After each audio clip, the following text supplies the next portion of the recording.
guys, it's Jennifer and welcome back to Little Green Farmhouse. I'm here for another video in my series about plant-based eating.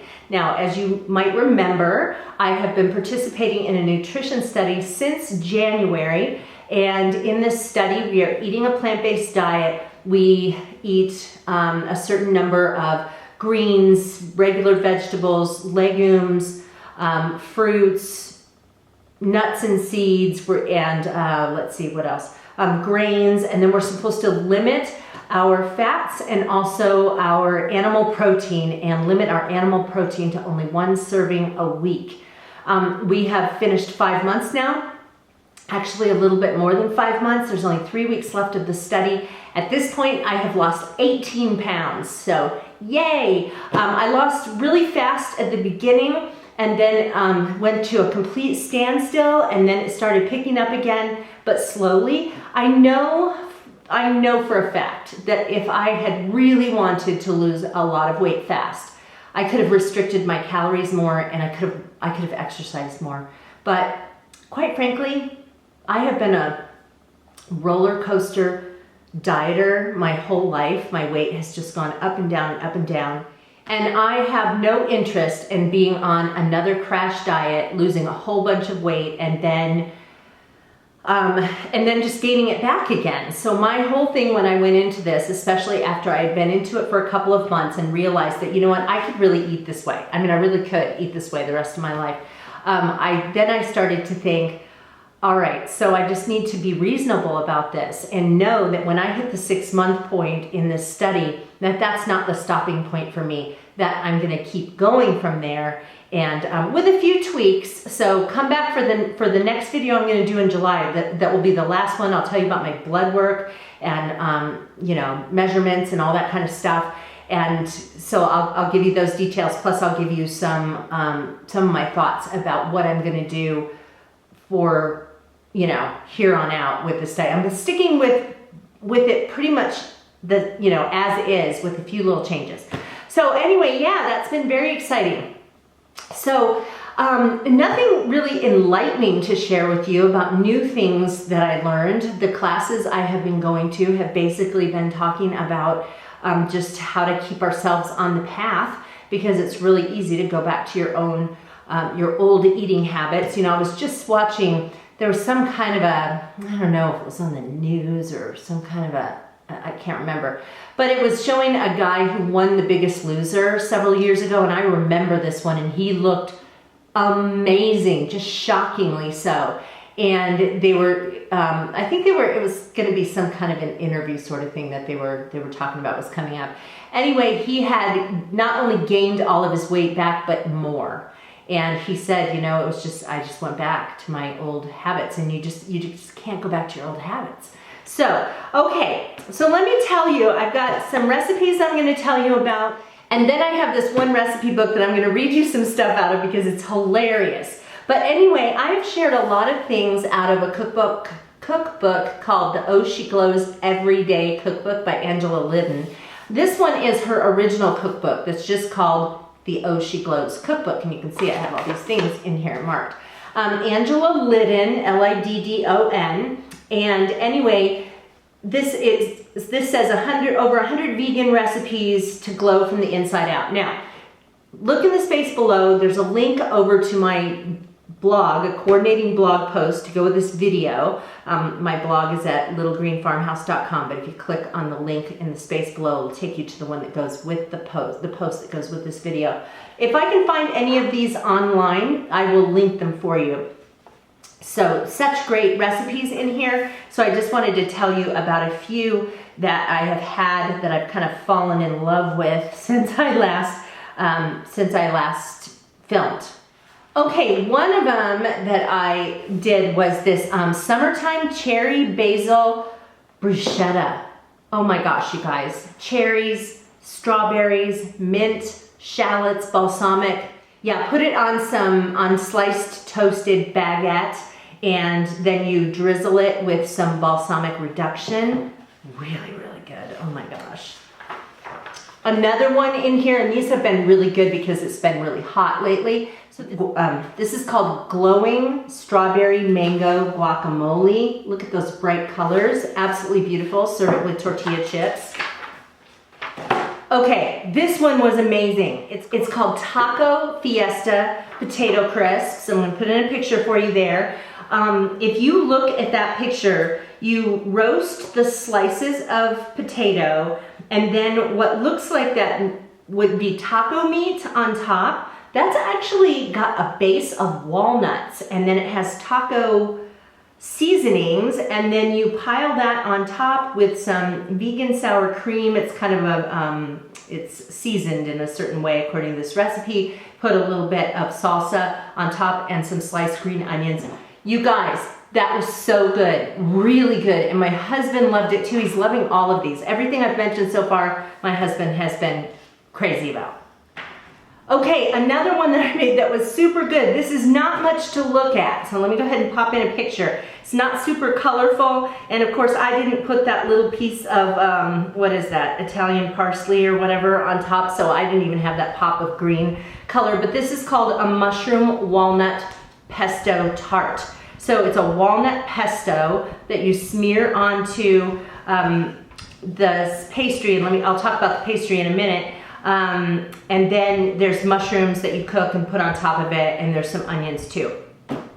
All right, let me just say, the recipe calls for phyllo dough.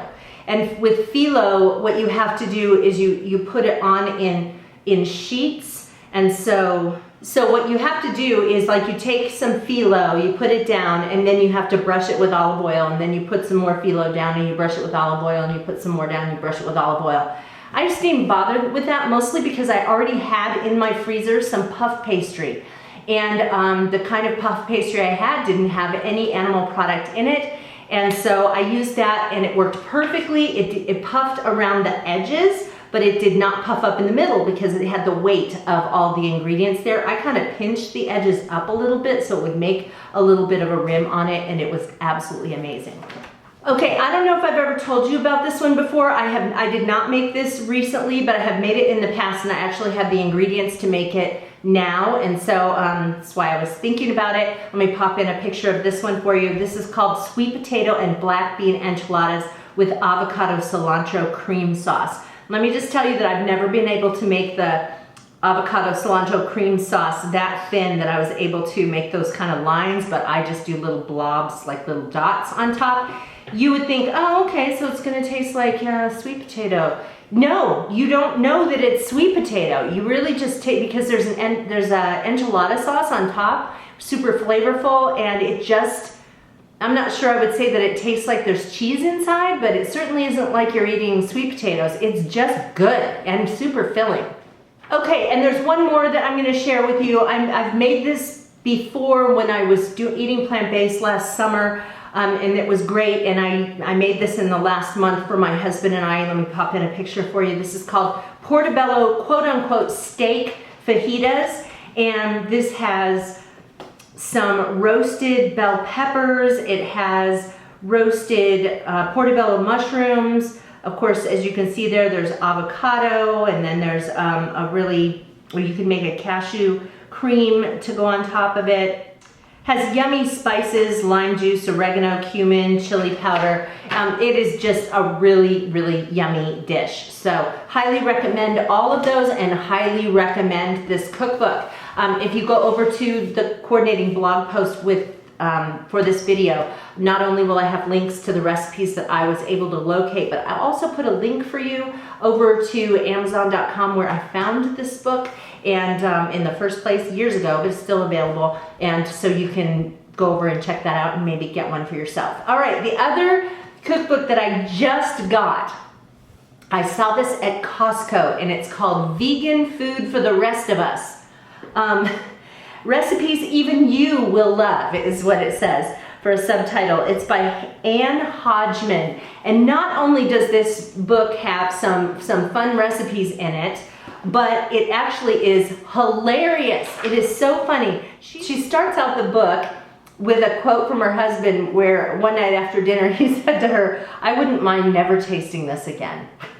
And then she realized that she was cooking a lot of vegan food that just didn't taste very good, and had decided that if it was going to be worth it to eat vegan, that she was going to have to learn how to cook it in a way that was going to be satisfying not only to her but to her husband as well. She goes into this whole thing about her dilemma with becoming a vegan. Now remember, I'm eating plant-based. I'm not a vegan. I don't intend to ever completely give up meat. I am all about, you know, the humane treatment of animals, and yeah, but I'm not ever going to be a vegan. Am I gonna? I already was kind of a vegetarian, sort of, but I just don't like to eat a lot of meat. Anyway, she talks about how she was really going toward being completely vegan, and one of the things she says in here is, like a cigarette smoker who knows she'll have to quit someday, I had always known that at some point I would stop eating meat. Okay, but then she said, I've been pretty smug about this choice, but vegetarian, and that's being a vegetarian. I've been pretty smug about this choice, but vegetarianism is a bowl of ice cream compared to veganism. As long as you still have dairy products and eggs, you can eat pretty much everything. But when you give up dairy and eggs, no cheese on your pizza, no butter on your English muffins, no cream in your coffee, no milk, no sour cream, no creme fraiche, no cream cheese, no Parmesan, no onion dip. Now don't get completely turned off here. No onion dip, no more cheesecake, no more buttercream, no more croissants. You try to reassure yourself that at least you won't miss eggs. You never eat eggs. Okay, so what are you going to put in pound cake? Buttons?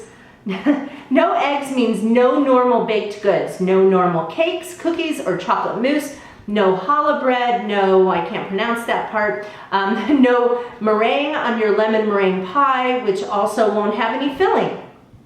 Every recipe that calls for eggs, gone. Also, no mayonnaise. Plus, and then she says here, and I think this part is hilarious, she says, plus, what the hell is up with the vegan ban on honey? Did you know that vegans have an issue with eating honey?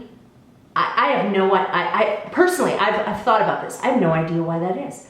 It's not like they're being tied up and forced to make honey. And she reiterates everything that I've thought about this. I agree that industrial honey making is cruel, but when the bees are well cared for, making honey does not exploit them. Bees make honey whether someone owns them or not. They can't help making honey. A worker bee who can't make honey is one sad bee. Besides, who pollinates so many of the plants in a plant-based diet? We need more bees to make more honey. We do not need bees relaxing in tiny rocking chairs and buzzing about how much happier they are now that they're not following their own instincts. So anyways, all right, so then she talks about how for her going vegan is not going to be an instant change. She said, I really wish that I was a vegan instead of a vegetarian who eats an awful lot of vegan food, but that she's going to just move along slowly in this journey. And then this is the last part I'm going to read for you, which is so funny, that says, I will have to say, though, that certain vegan foods want us to hate them. I once saw a fake fried egg that had been made of God knows what and then wrapped in plastic and reheated in the microwave. Anyway, she goes through some other things like this. If you look at veganism or plant-based eating in that way, and you go into the grocery store, I bought some cream cheese the other day. It was by Daiya. Now, let me just tell you, I buy shredded fake cheese from Daiya, and I like it. So I thought, well, I'm gonna get some cream cheese. You know, my husband picked up some bagels from Einstein's. I thought I would get some cream cheese for that. I got the kind with onion and chive, thinking that if there was any funky flavor that would kind of, you know, cancel that out.